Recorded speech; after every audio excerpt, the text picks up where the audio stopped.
We click go. Right then. So it's still kind of iffy, but at least I don't think there's really much we can do, to be honest. Cool. Let's just see. Ready? Okay. Yep. You're listening to the Cricket Podcast.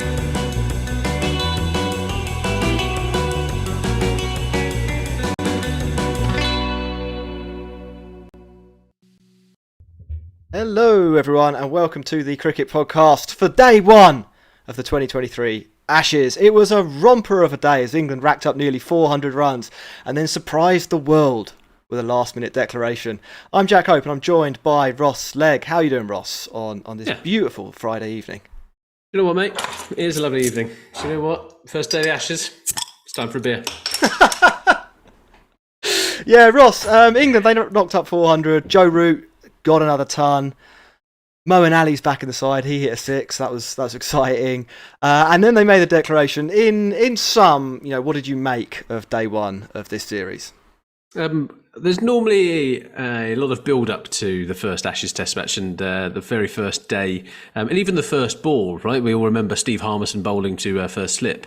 And here, Zach Crawley crunched the first ball for four, and everyone was like, game on, this is brilliant. And it just went, it ebbed and flowed. Every time England got ahead, Australia pegged them back. And then when Joe Root was nudging and nurdling his way around to his century as he does, there's kind of some chaos at the other end.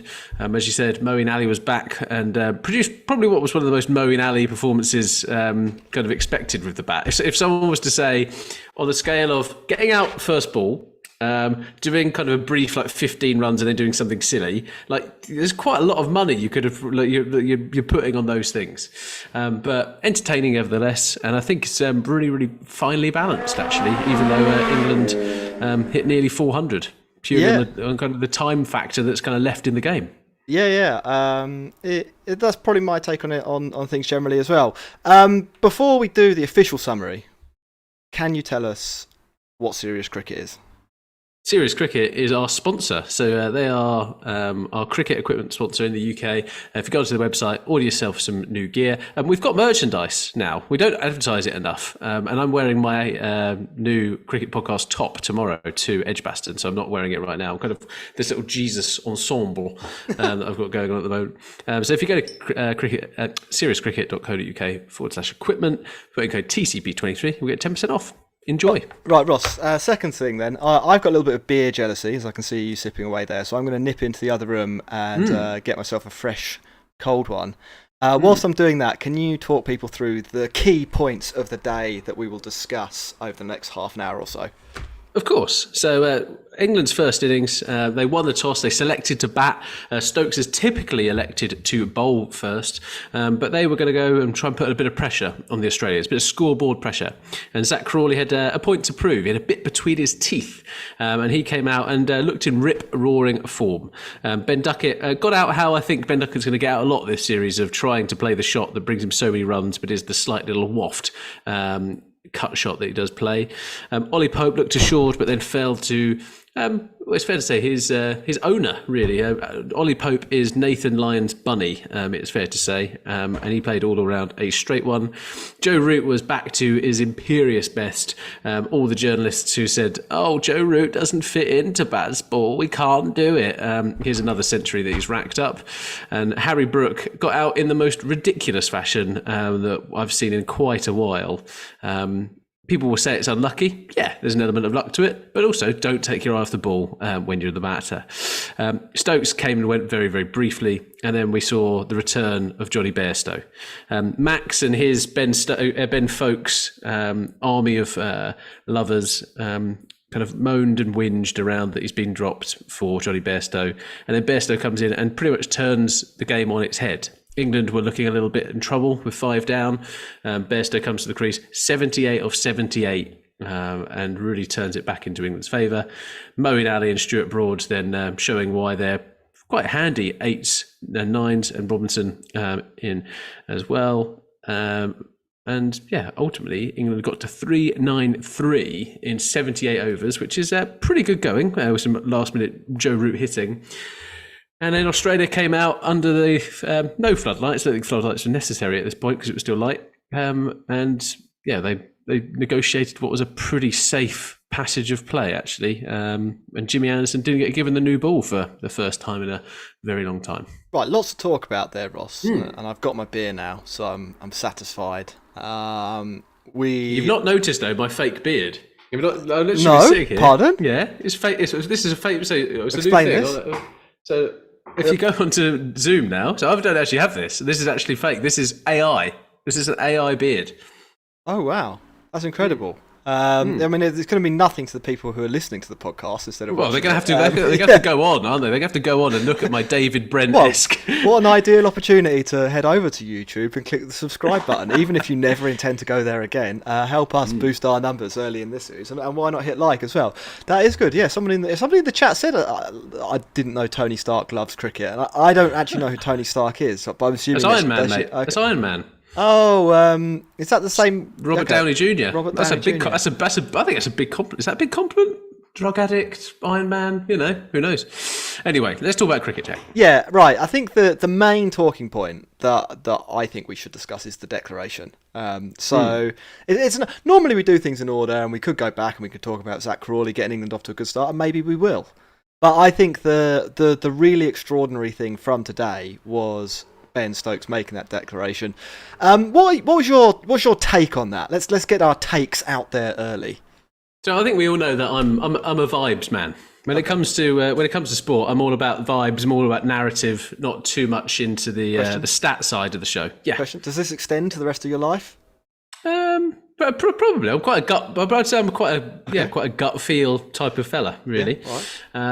And it takes all sorts, right? If we were the same, it would be boring. So I didn't mind it. I think in Test cricket in the last year and a half that Ben Stokes and McCullum has been, there's been, I think we used it before already, has been turned on its head, and they're going against the grain. And here, I mean, would it benefit England to potentially get another 50 runs? Probably in this. However, I think sending out the opening batsman and trying to get one before close of play and then get them to come back tomorrow and try and get back into that mindset, I can understand the logic behind it. And trying to put the Australians into difficult situations, which we know that Ben Stokes has been talking about, of trying to test them in those different situations. So it wasn't actually that surprising, if I'm perfectly honest, but it's still bold when someone actually shoots the person. Even though he's got a gun and he's pointing at the person's head, it's still really surprising that he actually does it. And that's what Stokes did today. I've got the opposite view on this. I think it was bad, and I think that this is a vibe too far.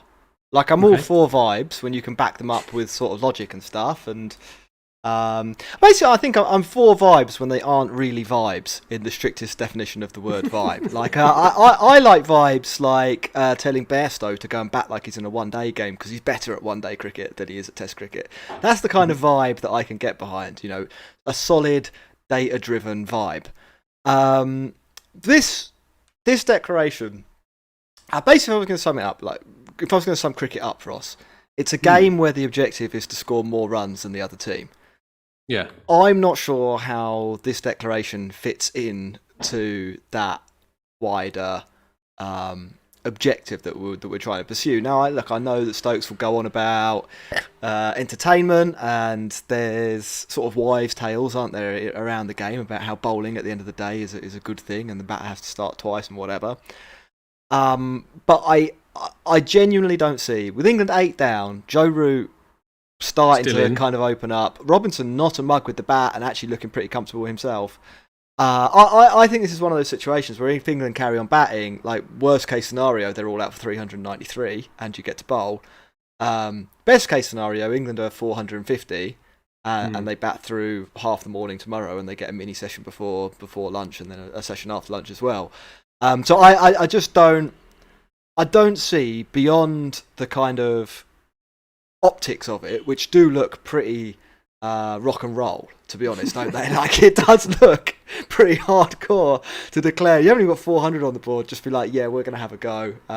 We're bored of batting now. I don't really know what it achieves. Does my argument hold any water here, or do you think the vibes overrule this, and we should be all over the Bazball? No, I think you're completely right. I think there is still a bit that at the end of the day, cricket is a game of sums, right? If you hit more runs than the opposition, you're going to win. If you take their wickets, but England clearly here that there is it's a flat pitch. They try to manufacture some kind of element to try and take a wicket, and that's what we've seen throughout Stokes' captaincy. It's always been around taking those 20 wickets, but having enough runs to go after those 20 wickets. And here, I kind of thought as much as I love the declaration, because I think it's funny, there is a little bit of me that we don't have kind of a super duper world-class spinner. We don't have an out-and-out pacer in this lineup, which I think, looking at the pitch, we could have done with. But I might well be wrong. But I think having an extra 50 runs or whatever it might have been would have been a little bit more beneficial to back someone like, say, Moeen Ali or someone like that to attack a little bit more and give you a little bit more flexibility over days 2 and 3, when we know that Steve Smith is going to absolutely love batting here. We know Labuschagne's going to do it.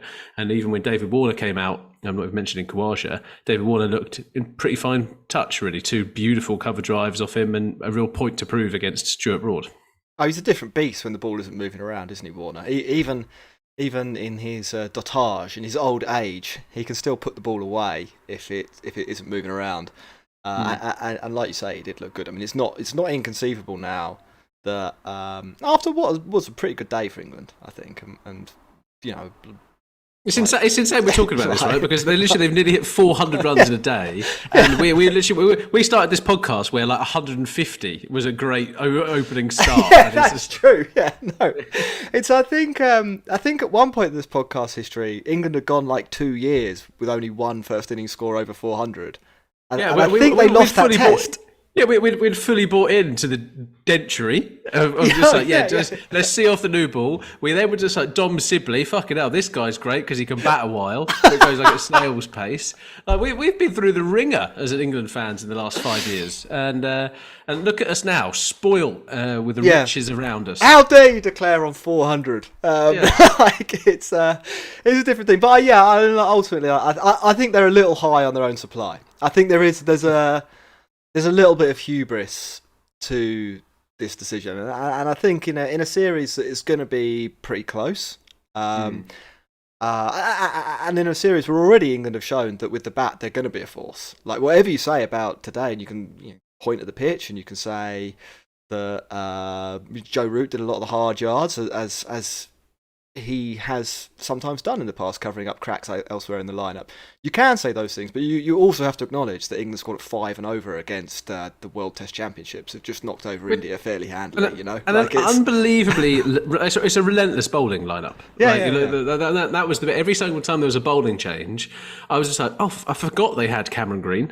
I forgot they just had this this 6'8" like monster who can bowl in at nearly 90 miles an hour. But you saw today how England were putting the pressure back on the bowlers. Lyon, comes away with 4 wickets, but at the same time he's gone for a boatload of runs. Scott Boland, who was Joe Root's nemesis, England's nemesis, and when we were in Australia, comes away with a bit of a shellacking himself. For 86 or 14 overs, Boland. I think he'd only gone for 400 runs in his career. In his 10 Test matches so far, certainly would never have gone at 6 and over. So I mean, he has none of the bowlers really finished with figures that you'd be super thrilled about. Lyon, first day of a Test, 4 for 149 off 29 overs. He's probably saying, well, that's a 6 or 7 out of 10 performance. Like it's not too bad in a situation where I'm not getting much help, but it's. I don't think he's going to look back on this day as one of his great moments in Test cricket. He's not probably sitting there going, "Kids, I got Moeen Ali out today." This guy just wandered down the track and had a waft. Johnny Bairstow wasn't too dissimilar. Yeah, as you say though, like I think part of the reason that if you are an England fan and you're looking at this and you're worried about the declaration, or you're thinking that maybe England left some runs out there. That is probably also true, as well as England did play to get 393, and Root was great, Crawley was really good, and there were some fantastic other cameos. I mean, Bairstow, more than a cameo, Bairstow was exceptional.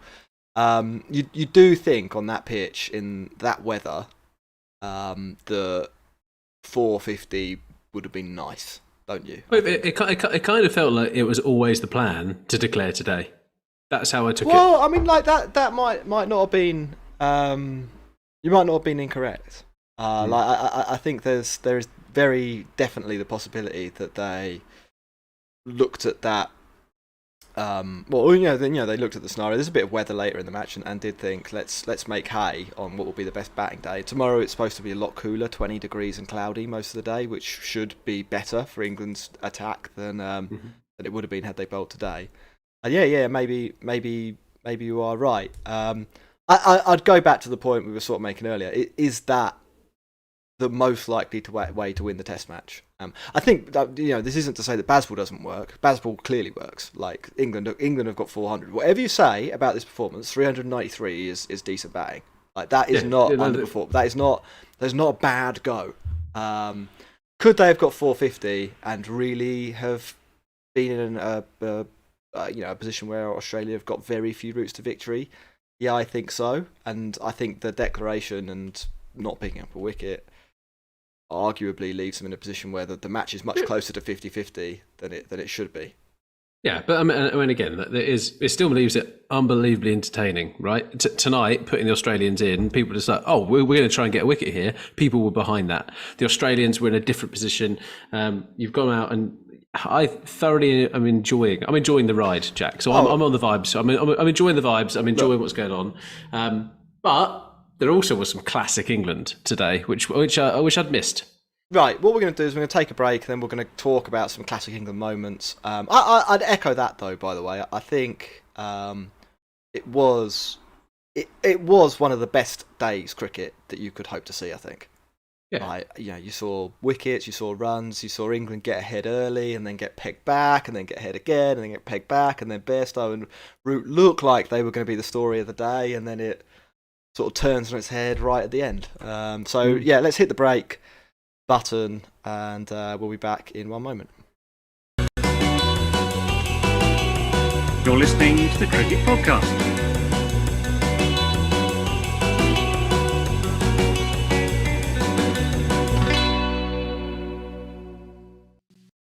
Welcome back, everyone, to part 2 of the first day of the 2023 Ashes review podcast by the Cricket Podcast. We need a better title than that when it comes. No, I think it rolls off the tongue. In this part, Ross wanted to talk some classic England. We should dole out some praise to people, and we'll do questions. Ross, you're in charge of questions because to stop my computer blowing up and ending the stream, I haven't got a Chrome window open, so I can't see if anyone tweeted us anything. We shall see, and you shall read them out. If you're on the live chat, thanks for being with us live. We really appreciate it. It creates a nice buzz. We can see you in there, Krishna, Sahan, Tim, Ross. You're in there. You're messaging people. That's nice. I'm all about the fans, mate. All about the fans. Keep those messages coming. Hit like, hit subscribe, etc., etc. And if you've got any questions, leave them in there as well. We should have a 10-minute window at the end of this pod to talk about things. Sahan says, "Embrace the vibe, Shaq. Get a bucket hat." That is a strong. I quite like my Tampa Bay Rays hat, but if I was going to buy an England hat, and I'm very unlikely to buy an England hat, I'm going to put my cards on the table with that. The bucket hat is the one I go for. I don't know about you, but I can't see another one. I'll probably end up with one tomorrow somehow. Somehow. I'll be about 10 pints deep.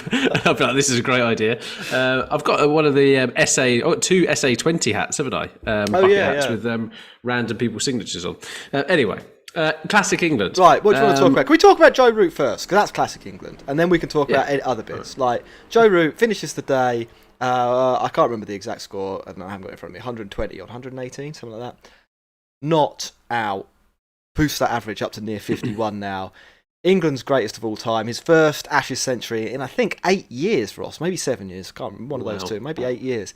That is a pretty long time. I mean, obviously, they only play each other every 2 years, so you can make that sound a bit longer than it is. It's like those bits where a random team, like when Luton get play next season, there's going to be so many commentators going, and it's the first time he scored in 75 years in the top division. You're just like, who gives a fuck, mate? Yeah, it was a little bit like that. A great innings though, and he holds things together for England through some iffy times. Where do you rate it on the Joe Root pantheon of centuries? Critical, absolutely. I reckon this is a top 10. So is it 30 centuries now? 30, I think this is. Yeah. So I think this is. I reckon top 10 in there. I think opening day of the Ashes doesn't really get much better than that. Really, I think some of the scores he's hit where he's coming in at kind of 10 for 3 or 10 and he's just like, for goodness sake, every single time pulling us out of a hole and giving us even some kind of position to win, as some of them are. From that standpoint, a little bit better. Here, high profile, big game. England did need this. England very much needed his runs. So maybe it is top 6, or maybe it's top 6. Yeah. It's probably 6th on the scale, I reckon. I can't think of the other 5 right now, but I reckon it's top 6. But purely the fact that he showed his craft. Like you can watch him bat, and he has got such a lovely game to him. He's so well-rounded, knows where to score. We talked on the preview podcast around how Steve Smith can craft an innings. Joe Root is very, very good at that as well, and rotates the strike really well. Some people would criticise some of that piece, but it's what Joe Root does. And then he's added this reverse scoop off of like 90-mile-an-hour bowlers into his repertoire, which he delivered twice today off Boland and Cummins. And you're just like, this guy is he's just unbelievable. People in India sit and worship Virat Kohli. Like, the population of England should be worshipping Joe Root a little bit more.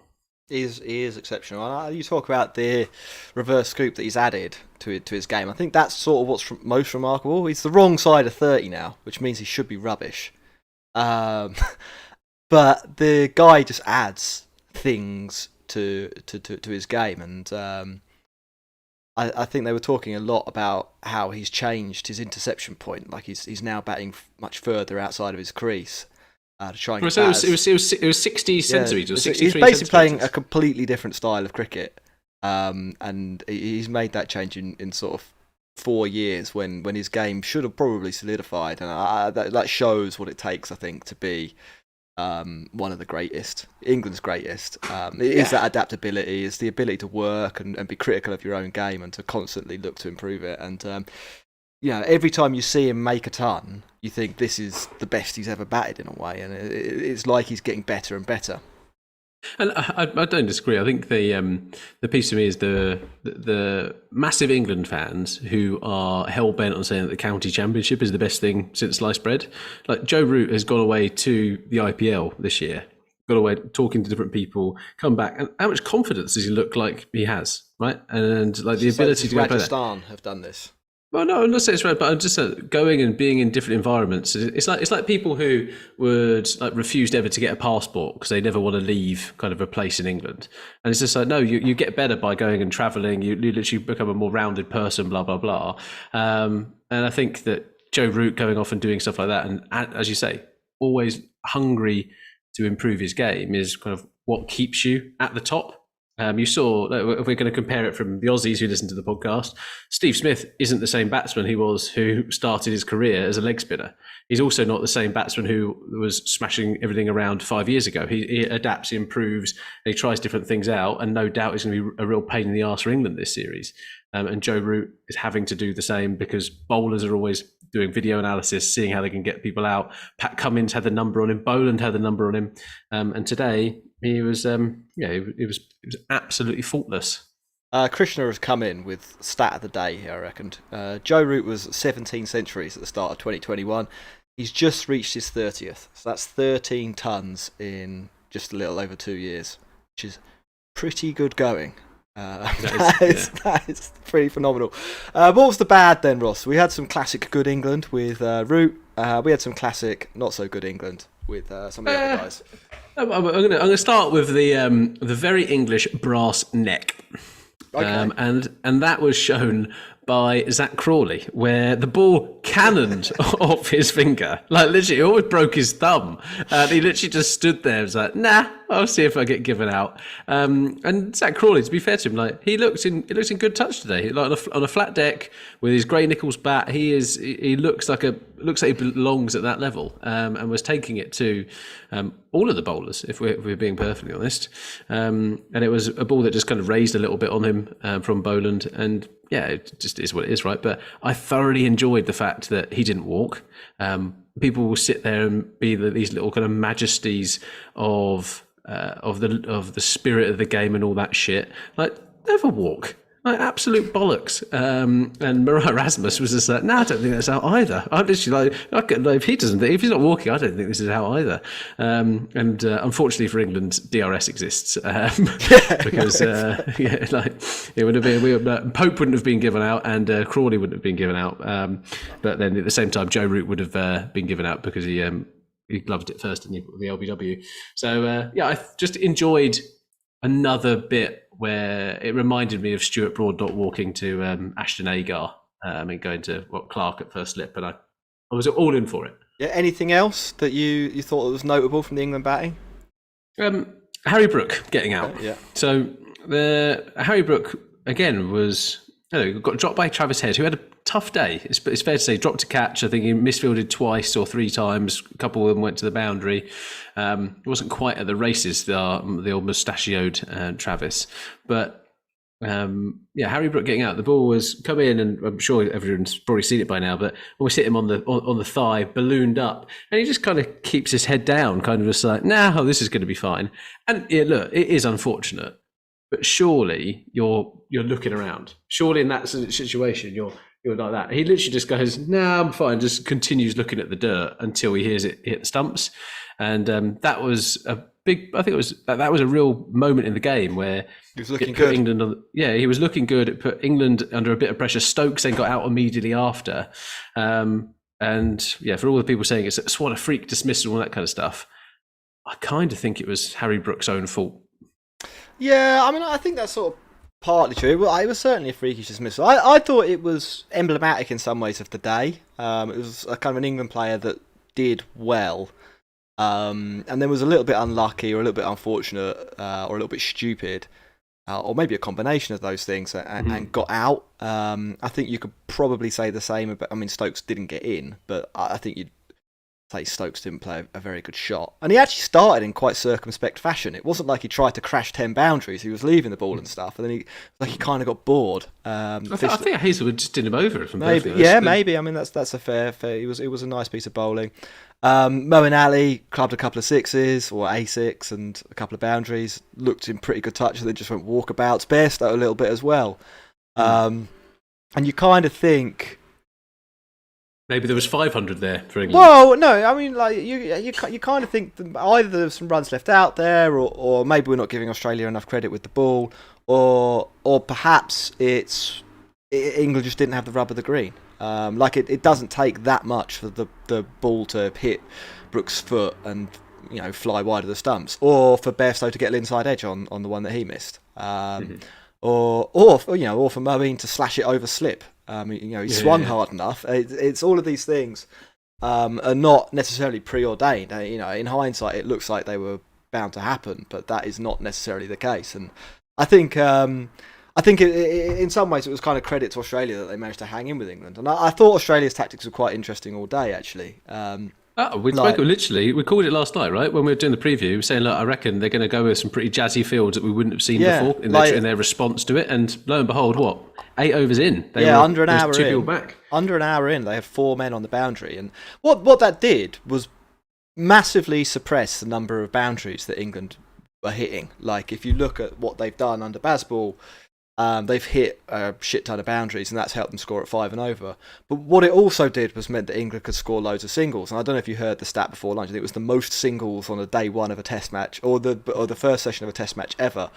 And I mean, like, looking at it, I think it'll be interesting to see how this tactic goes over the whole series over the 10 innings that England are going to bat, you would say today that it probably only kind of worked for Australia. You would say England actually batted well, I think. The declaration maybe sells them a little bit short, but 393 for 8, you're probably going to take that even on a pretty flat deck, especially in England where conditions change and tomorrow it's going to be cloudy and could be pretty hard to bat. Like, I think you take those runs on the board.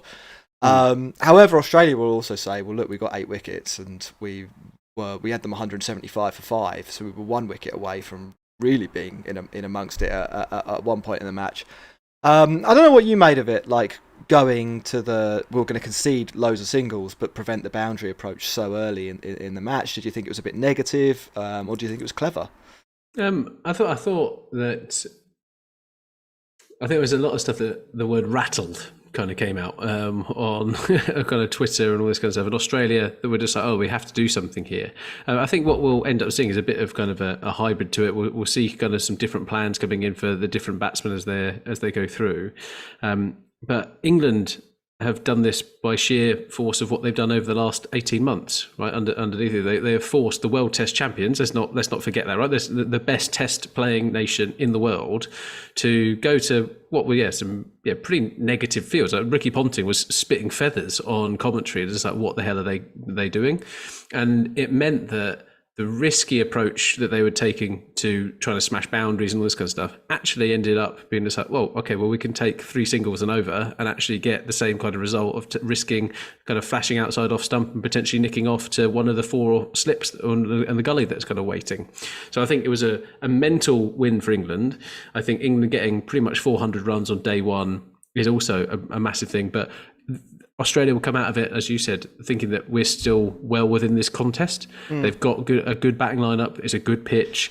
England's bowling lineup, I do think we should have gone with Mark Wood in there. But again, let's see what the conditions are saying tomorrow, because they can change pretty rapidly. Yeah, I mean, I think it does make sense to a certain extent, doesn't it? If the other team are going to bat like it's a one-day match, maybe set a field like it's a one-day match. You don't see in the 15th over of an ODI 3 slips in a gully. Like you just don't. That's you'd be like, what the fuck is going on here? If that's what the other team were doing. And similarly here, that kind of makes sense, right? Ross, we've got some questions, and I think the questions that I've got here on the chat lead us into tomorrow quite nicely. I'm going to amalgamate 2. So this was from A and somebody else. 1, will Steve Smith score a century tomorrow? And 2, are the Aussies going to make England look daft by batting all weekend? So what is going to happen in the rest of this Test match? I mean, in summary. So I am probably a lucky charm for Steve Smith. So in the last Ashes, I saw him score over 300 runs in person. Tomorrow I'm at Edgbaston, and I reckon I will probably see Steve Smith score another century. If I'm perfectly honest, if I'm going to put some money on it, I would put it on that. I think in terms of Australia's plan is to stick to their game plan. I wouldn't, if I was them, be trying to emulate Bazball and stuff like that and go, like, if they try and do that, they're falling into England's trap of saying that you have to play at the pace that we're doing. I think Australia will happily kind of come out of this game and just say, look, we've batted for 2 days, they've racked up kind of 550, 600, and maybe they're in that position, and that's what their game plan is going to be. Is that the right thing? Don't know. Can they actually do it? It's a massive ask to try and do that, but it is a flat deck, and they've got, out of the top 5 batsmen in the ICC rankings, they've got 3 of them, I think. Shane Smith. Yeah. Khawaja's had an unbelievable kind of 2 years. David Warner looked in good nick, and Alex Carey hit runs in the World Test Championship final. And Cameron Green, as we all know, is no mug with a bat. So they've got a solid lineup there. But pressure, Jack, which some people on this podcast, some don't typically think actually exist. But this is an Ashes Test match, and it makes or breaks certain people. I think Australia have people who stand up to that challenge and can do what's right, but England also have the bowling lineup to run through them sometimes, and it's so brilliantly poised that this whole weekend is going to be fantastic. If you've got tickets tomorrow, you've got tickets on Sunday, you're licking your lips at that. But then what's happening on Monday as well is it's really exciting. I think the match predictor and most of the markets think the odds of either team winning are about 40% with a 20% chance of the draw. There's a bit bad weather around on Sunday, so I think there's actually a very decent chance of a draw in this match, because I think for Australia to overhaul England at the pace they bat, it could well take them until the end of Sunday. So they might, let's say they do that. Then England get to bat again, and if England get any type of a score, then Australia are probably batting for a draw, aren't they? And if they get bowled out, they lose. So basically, I think there's a pretty high chance of a draw in this match. I don't think it will be, but I think we shouldn't factor that out, even though we've seen carnage on day one. I mean, I would like to see Australia go in Bazball mode. That's what I like to say. Like, Travis Head can go at that lick, because he's demonstrated that throughout his time at Australia in the last couple of years. We know that Warner can do it. Steve Smith is dangerous. And then if Labuschagne kind of plays the Joe Root innings and people bat around him, like, who knows what can happen. But England need to make the most of the new ball in the morning. Like, they have to take. If they're going to take any shot, they have to strike 3 times in that early spell. I think they need to get rid of at least one of Smith or Labuschagne. Yeah, so that would mean 3 wickets basically, wouldn't it? Yeah, and I think they want to get people in early, and again, there's no reason why they can't do that as well, which is absolutely fantastic. Right? They've got the Jimmy Anderson, Stuart Broad, 1,000 wickets between them. Ollie Robinson fell over today. Got quite lucky he didn't actually hurt himself more actually in that foot mark. But when Lyon was bowling and some of the paces, the ball, it wasn't entirely consistent. Where people were saying kind of it's a flat deck. It is a flat deck, but there was a bit of inconsistent bounce, etc. And maybe we'll see that come. Bit of reverse swing as well. Quite a dry pitch. You never know. That could be a factor. Ben Stokes, if he does bowl, actually not a bad proponent of reverse swing. So yeah, I was ruminating earlier around what would have happened if Jofra Archer was fit for this Test match. Would he have played instead of Broad? Do you reckon?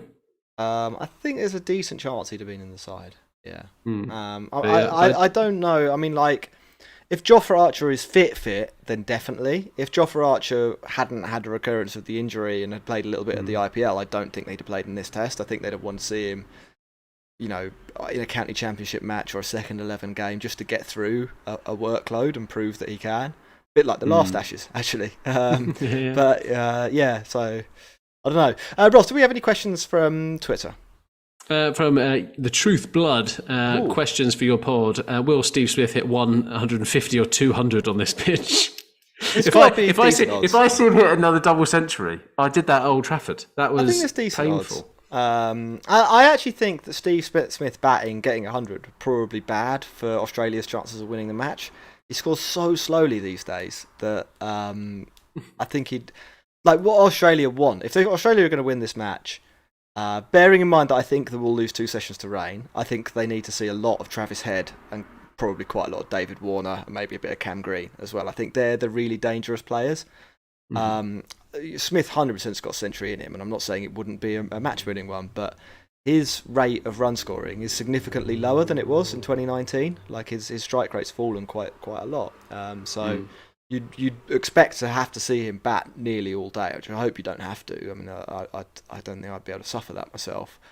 And if he does that, that's quite a slow scoring rate he's inflicted upon the match, and then the draw really does come into it. So yeah, I think you're right. For entertainment purposes, let's hope that doesn't happen.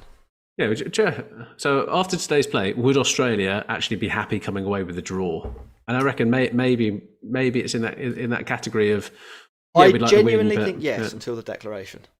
I think the declaration and the sub 400 score and the fact they get through to the end of the day, I think they probably think. I mean, effectively, they're 380 behind on a pretty flat pitch.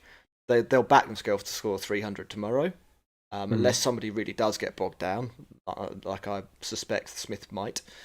Then they're 80 behind. By the end of Sunday, they've got a big lead. If they were to, I mean, like, there's a lot of projection in this, a lot of projection including no rain. They could be 200 ahead by the end of the third day.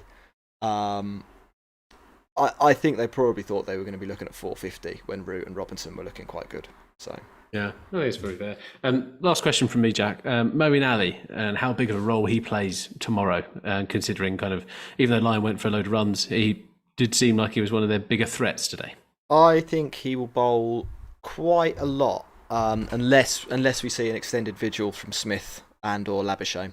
I think both of those. We talk about matchups a lot in T20 cricket, but it applies certainly to Test cricket here as well. I think both of those will score freely and risk freely against Moeen. Whereas other players in the lineup, I think, will find him a bit of a challenge. It certainly did.